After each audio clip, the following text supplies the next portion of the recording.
Hi hello friends, நம்ம சேனல்ல ஒரு இன்ஸ்டன்ட் ரவா இட்லி தான் எப்படி செய்யுதுன்னு பார்க்க போறோம்.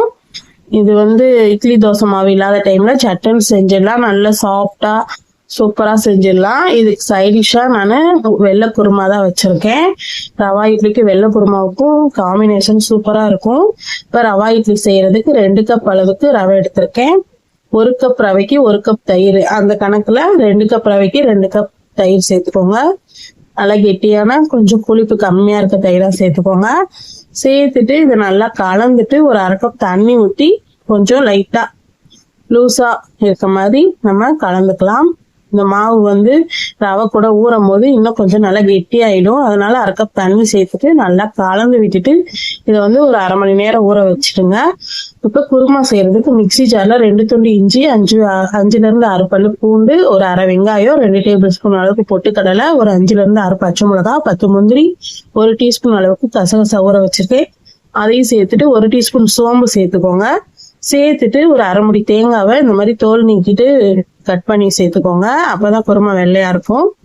இப்போ குக்கர்ல ஒரு 2 டேபிள் ஸ்பூன் எண்ணெய் ஊற்றிட்டு 1 துண்டு பட்டை, 4 கிராம்பு, 1 ஏலக்காய், 1 அன்னாசி பூ, 1 பிரியாணி இலை சேர்த்துட்டு 1 வெங்காயம் பொடியா கட் பண்ணி வச்சுக்கேன். அதையும் சேர்த்துட்டு வெங்காயம் கலர் மாறாம கண்ணாடி பதம் வரணும் அந்த அளவுக்கு வதக்கிட்டு இப்ப நம்ம அரைச்ச இந்த தேங்காய் பேஸ்டையும் சேர்த்துட்டு ஒரு 2 நிமிஷம் நல்லா கலந்துட்டு இந்த குருமாவுக்கு தண்ணி ஊற்றிக்கலாம். ஒரு 3 கப் அளவுக்கு தண்ணி ஊற்றிக்கோங்க.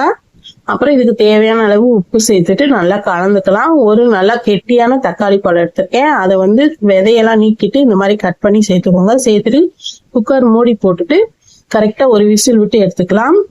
இதுல நீங்க வேணும்னா புதினா கொத்தமல்லி கூட போட்டுக்கலாம். நான் இல்லாததுனால சேர்க்கல, ஸ்கிப் பண்ணிட்டேன். இப்ப நம்ம ரவை நல்லா ஊறி வந்துருச்சு.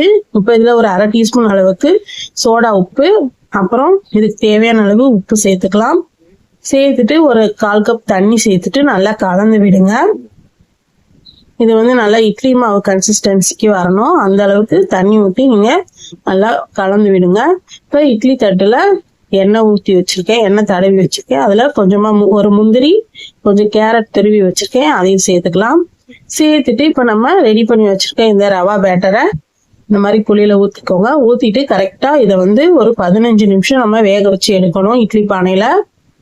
15 நிமிஷத்துக்கு அப்புறம் நம்ம பார்க்கலாம். இப்ப நம்ம குருமா வந்து ஒரு விசில் விட்டு நல்லா ப்ரெஷர்லாம் போய் சூப்பரா எண்ணெய் பிரிஞ்சு ரெடி ஆயிருக்கு. இந்த குருமா பரோட்டா, ரவா இட்லி, இட்லி தோசை எல்லாத்துக்குமே ரொம்ப சூப்பரா இருக்கும். இட்லி 15 நிமிஷத்துல சூப்பரா வெந்து வந்துச்சு. உங்களுக்கு பார்த்தாலே தெரியும் நல்லா புசு புசுன்னு ரெடி ஆயிருக்கு.